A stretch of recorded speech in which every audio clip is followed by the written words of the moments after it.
Good morning, friends. Standard 10, chapter number 12, विद्युत. Next topic मुक्त electron. मुक्त इलेक्ट्रॉन किसे कहते? मुक्त. मुक्त का मतलब होता है जिस पर कोई भी प्रकार का दबाव न हो, वैसे इलेक्ट्रॉन. कोई भी परमाणु में प्रोटॉन हमेशा न्यूक्लियस में होते हैं. कोई भी परमाणु में 3 प्रकार के कण होते हैं: प्रोटॉन, न्यूट्रॉन और इलेक्ट्रॉन. प्रोटॉन और न्यूट्रॉन केंद्र में होते हैं, अर्थात न्यूक्लियस में होते हैं, जबकि इलेक्ट्रॉन उस न्यूक्लियस के आसपास निश्चित वृत्ताकार मार्ग में परिक्रमण करता है. परमाणु में 3 प्रकार के कण होते हैं: प्रोटॉन, न्यूट्रॉन और इलेक्ट्रॉन. प्रोटॉन और न्यूट्रॉन न्यूक्लियस अर्थात परमाणु केंद्र में होते हैं, जबकि इलेक्ट्रॉन न्यूक्लियस के आसपास निश्चित वृत्ताकार मार्ग में परिक्रमण करते हैं. संयोजकता कक्षा. संयोजकता इलेक्ट्रॉन मतलब सबसे बाह्यतम कक्षा. धातु तत्वों में परमाणु की जो सबसे बाह्यतम कक्षा होती है, उसमें जो भी इलेक्ट्रॉन होंगे उसे संयोजकता इलेक्ट्रॉन कहते हैं. उस संयोजकता इलेक्ट्रॉन का और न्यूक्लियस मतलब केंद्र के बीच का आकर्षण बल कम होगा. परमाणु में सबसे बाह्यतम कक्षा के जो भी इलेक्ट्रॉन होंगे, सबसे बाह्यतम कक्षा के जो भी इलेक्ट्रॉन होंगे उसे हम संयोजकता इलेक्ट्रॉन कहेंगे. वो बाह्यतम कक्षा के इलेक्ट्रॉन मतलब संयोजकता इलेक्ट्रॉन और न्यूक्लियस के बीच आकर्षण बल कम लगता है. सीधी सी बात है कि पहली बेंच से दूसरी बेंच के बीच का आकर्षण बल ज़्यादा होगा, पहली बेंच और तीसरी बेंच के बीच का आकर्षण बल कम होगा, पहली और चौथी का आकर्षण बल और कम होगा. उस प्रकार दूरी बढ़ती है तो आकर्षण बल कम होता है. यहाँ पर संयोजकता कक्षा के इलेक्ट्रॉन मतलब सबसे बाह्यतम कक्षा के इलेक्ट्रॉन जो सबसे न्यूक्लियस से दूर होते हैं, इसीलिए उनके बीच में आकर्षण बल कम लगता है.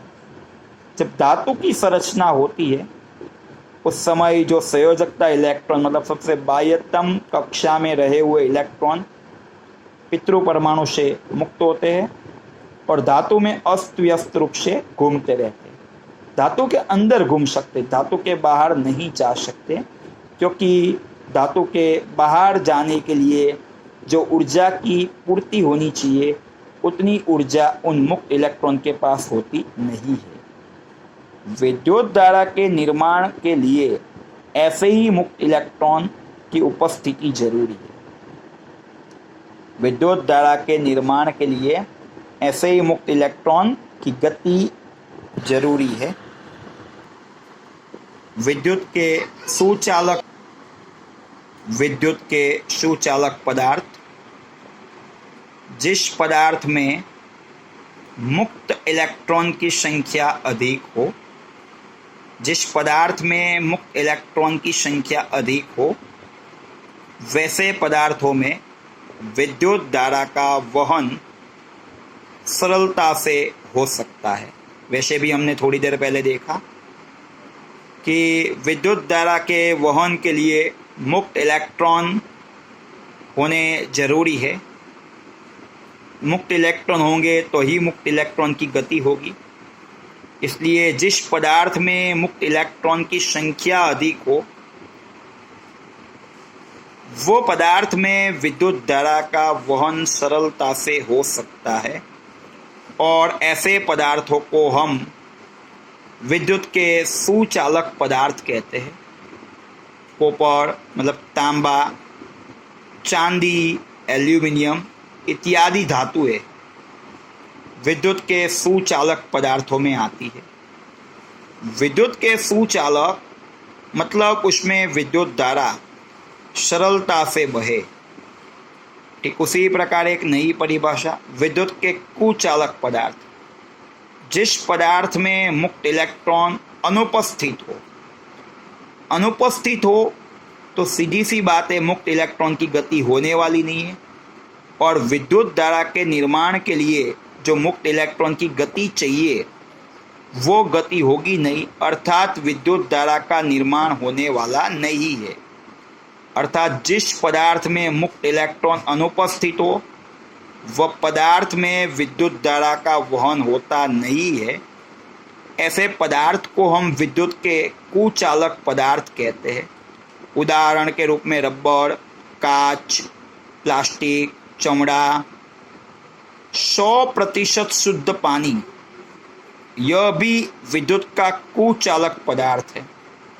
100% शुद्ध पानी यह भी विद्युत का कुचालक पदार्थ है। विद्युत परिपथ किसे कहते हैं?